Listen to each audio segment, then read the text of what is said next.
Thank you so much, Sue. And thank you all again for being here tonight for the last Orange County Gala. It is so special to look around the room and see many people who have been coming to this event since its inception. It is also wonderful to see many of the previous Breath of Life recipients from over the years. I want to warn everyone up front that this evening is particularly emotional for me. In fact, I have my Kleenex ready. Not only are Bob and Judy Burlingham my personal heroes, but this gala has been the highlight of my year since I was 15 years old, and you have all become my family. When I spoke at this event last year, I announced that I was going to take a break from speaking. I wanted to focus on my health and managing my many other responsibilities. Between my time-consuming daily care, my job as a CF patient advocate, and my many speaking engagements at CF events, cystic fibrosis was overtaking my life, and I pledged to myself that for my emotional well-being, I would take a break from speaking at CF events. Oh well, so much for my emotional well-being. Honestly, I could not pass up the opportunity to honor the Burlinghams and to thank all of you for making this gala so special and successful over all of these years. It is truly amazing to think that this event has raised over $11 million for cystic fibrosis research. What a tremendous accomplishment.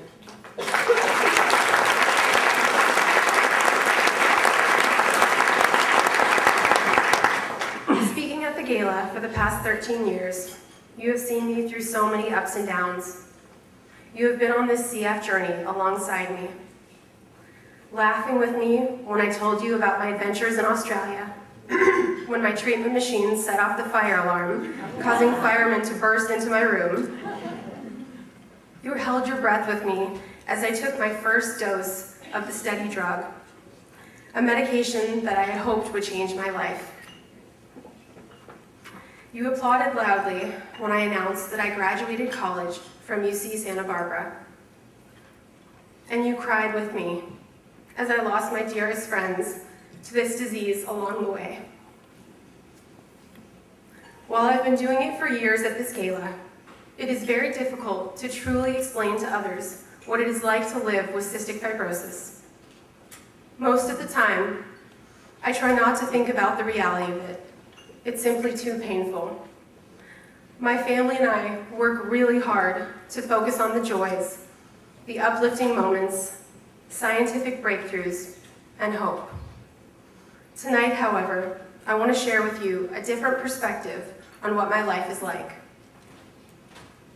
When I was born 28 years ago, my parents were confronted with the word cystic fibrosis for the first time. And they knew in that moment that things would never be the same. We had entered into a maze where CF is the monster that is hunting me. The maze is always changing, and just as I am lulled into a sense of security, believing that if I follow the rigid routine of hours of treatments and airway clearance every day, if I am organized enough and focused enough, careful enough, if my house and medical parts are cleaned with obsessive compulsive detail, and I never, ever let up, just maybe, the monster will stay sleeping a while, and I can enjoy the journey. During the good times, I forge ahead in the maze, fully taking on life. Work, travel, time spent with friends and family. Go, go, go. Yet I find myself always peeking around corners. Not a day goes by without moments of fear or anxiety, bracing for the monster in waiting. Scared for the next battle, I am never truly prepared for the monster to grab me. When he grabs hold, my whole life gets put on pause. The world keeps moving forward, yet I am stuck. I am helpless. I can never get a full, deep breath. I cough and cough. My sides are aching, my chest contracts, refusing to expand. I have tried all communication styles with this monster. Praying, pleading, bribing, negotiating, yelling, screaming, shouting. Nothing can stop him. The chaos kicks in, and the maze completely changes. Everything except fighting the monster gets put on hold. Family time is spent bedside in the hospital. The whole family takes the hit, and we wonder, how long will the monster rage, and what damage will he inflict? Unfortunately, the monster has been in full force, as this year has been among the most difficult for my health. Since the last time I spoke to you, I have been hospitalized 3 times, had several trips to the emergency room, a blood clot, the flu, a stomach infection, an intestinal blockage, an intense 3-week course of IV antibiotics that made me so sick I could barely get off the couch. I sat through hours of doctor's appointments, procedures, poking and prodding, and days of endless coughing, vomiting, and intense pain.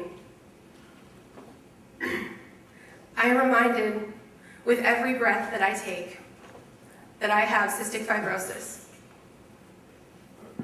But cystic fibrosis does not have me.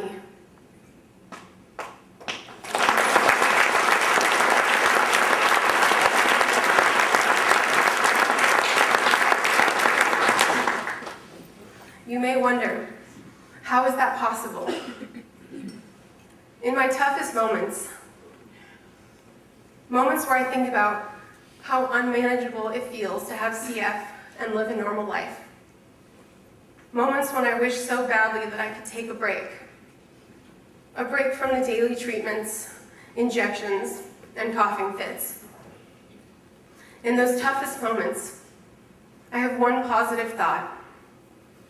One thought that is always enough to lift me up and give me hope.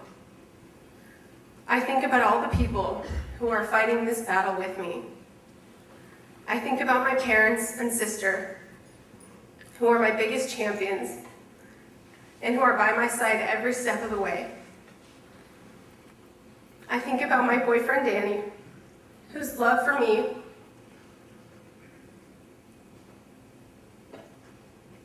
is stronger than his fear for the uncertainty of our future. I think about my friends who have been coming to this gala year after year to support me. I think about my CF friends, like Noelle Kirby,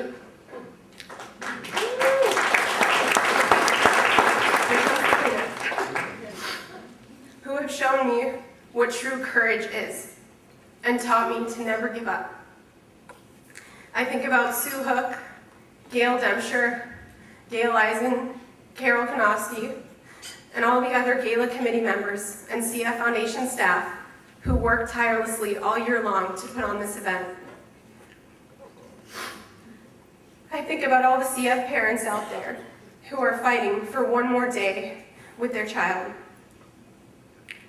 And I think about Bob and Judy Burlingham and all the others like them who don't have to fight this fight, yet they choose to do so anyway. It is all of you who give me the strength to keep fighting and to believe that there will be a cure for cystic fibrosis. I can honestly say that you are the reason that I persevere. To say thank you does not even begin to scratch the surface of how grateful I am to each and every one of you for your support and dedication to this cause.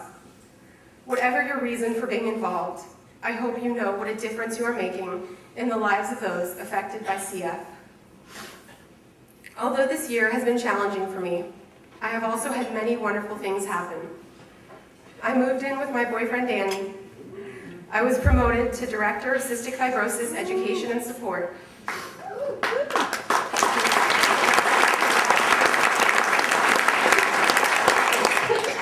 And I got into graduate school at Penn State, where I will be starting online classes in the fall.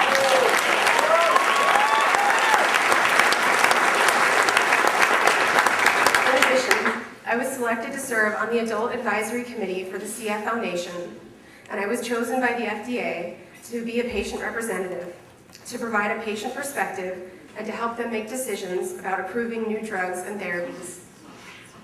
Just a few weeks ago, I had the opportunity to serve on the committee for the new Vertex combination drug that will change the lives of thousands of people living with CF.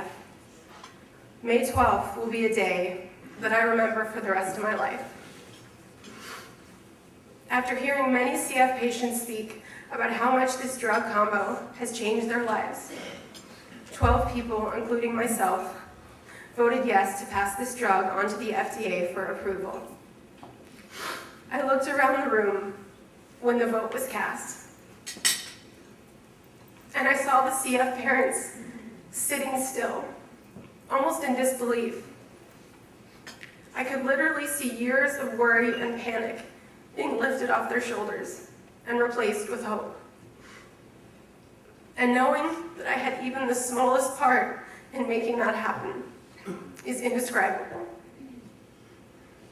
But I cannot help but wonder, when is that day going to come for me? The day when there is a medication that will change my life.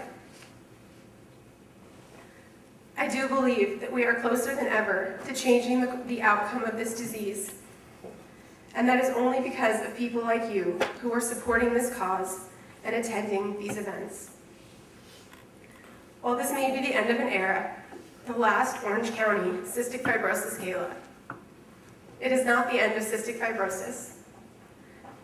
And while we may not be here gathering together every year, I hope you will all continue to think of me and the others with CF who will still be battling this disease every day. And I hope you will continue to think of Sarah Konofsky and all the other amazing souls that we have lost to this disease. On a final note, thank you with all of my heart for being such an important part of my life for the past 13 years, and for letting me be a part of yours.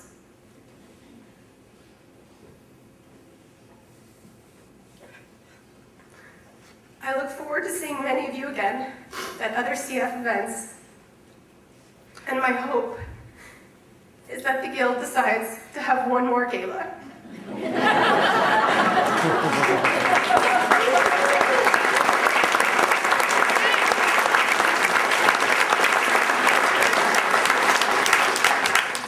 Just one more, when we can celebrate the cure for cystic fibrosis.